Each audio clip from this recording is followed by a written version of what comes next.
And we're going to try to have some mini waffles today. We'll see if it's working after this. I think it's working.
Well, it's me. It's my fault. I shared a little meme that Facebook didn't like, and so I'm prohibited from going live for 23 days. And that You're in Facebook jail. That shut Facebook jail for 23 days. It was a cartoon. You got in trouble with Facebook. I got zucked. Good times. And I shared with Lauren what it was, and she knows. It's benign and shouldn't have done anything. Yeah, but I even lost my appeal. First time I've ever lost appeal in my life. That's pretty funny. What a momentous occasion.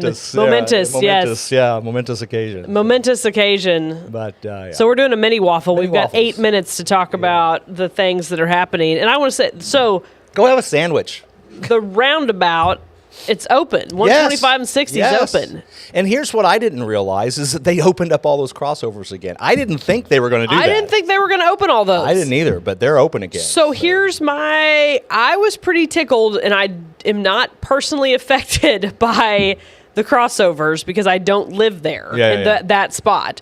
So for me, the closing of the crossovers was awesome because it stopped the left turning traffic off of 60, which would often get you nearly rear-ended or slow you down or whatever. Yeah, unalived. Unalived, yes. Yeah. Weirdly enough, and so I was like, oh, crap. But I also understand there were people like our friend Laura Doherty who made her life a nightmare, right? Right. So I sympathized with them, but I in my own little petty world, wanted to not see it. But actually, it's not been bad since they opened up. No, it hasn't. And, you have to think about that, too. The reason I thought they were going to leave them closed is because the drag race used to have to restart at 125. Yes. And now it doesn't. And so, you've got full acceleration from Seymour all the way to Springfield. Yeah, full acceleration.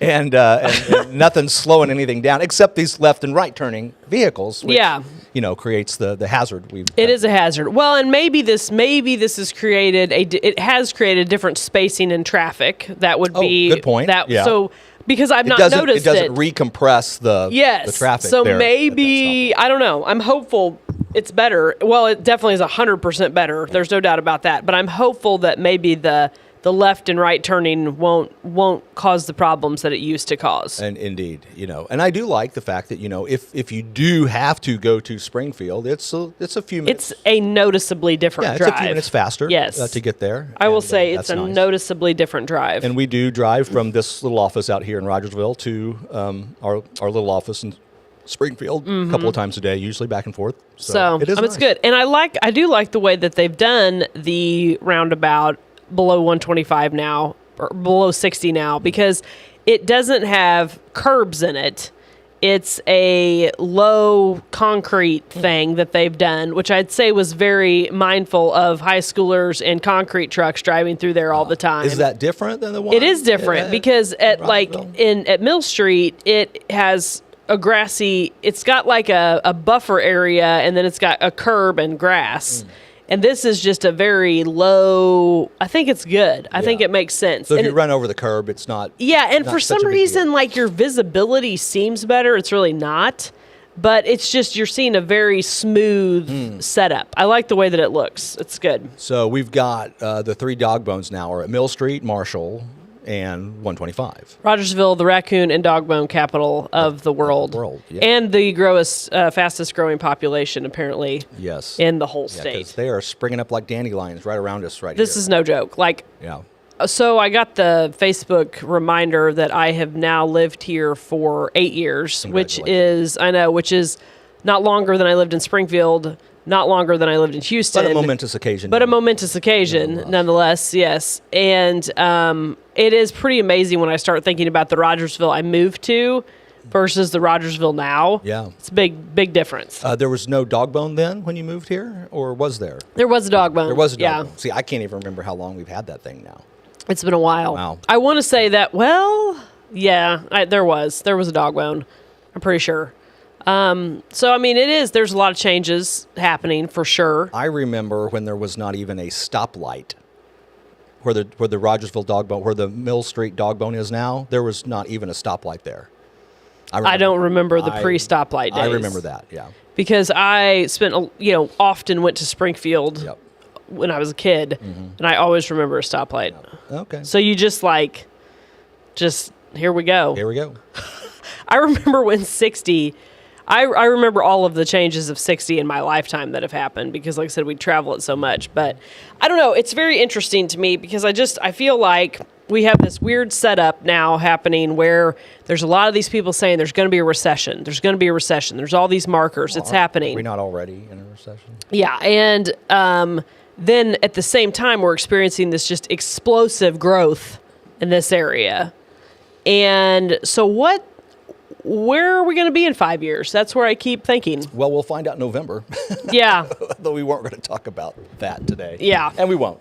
Yeah. But who knows? And I think to some extent this area has always been a little bit insulated from the highs and the lows that affect the coasts. The numbers are house value wise, traditionally during recession times, this is a historical number, you see prices fall about 8% in the Midwest. Yeah, which they very much more widely than that in other areas. Like up to 40% in other areas, yeah.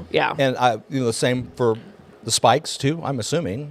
Probably the same for the spikes too. You're going to see those huge increases although there were some pretty massive increases over the past couple of years. Yep. But it's going to be kind of wild to watch over the next couple of years. We're doing a mini waffle today, and I wish, obviously, if you could see in the future, that would be great. But I think it's just going to be very interesting. Yeah, it sure is. And it's changed rapidly in the 8 years that I've been here. Yeah. So school started. It's happening. Yep. School's happening. Pay attention to your car line, how those are supposed to work. Yes, car line's been going pretty smooth. I've heard all the stories of all the interesting things that have happened with car lines so far. Car line is always an interesting thing. I have an insider report occasionally, and it's kind of fun. Yep. Where am I at? What's happening? Is this a line? Am I in the right line? That's funny. So I actually saw Shelby the other day in Carline, and I had Max, our new dog, with us, and I'm trying to get him to see people and not bark at them. Nice. And he, Shelby's like, "Hey, it's some of mine," and Max is like, I was like, "Sorry." I'm trying to teach him to not bark. It's not working. No, sometimes it doesn't. We have one that always barks at us, and he's known us for years. Okay. What's up? Okay. I think he's just saying hi. I don't know. And we're in for a couple more days of hot, and then it's looking like some fall weather on the horizon. So that's exciting. Yeah, it is. Yeah. All right. Well, that's a mini waffle. That's all we can do today. That's all we got. Places to go and people to be. But thanks for joining us, and we'll be back next week, hopefully with a full show. Hopefully. All right. We'll see you then. Bye.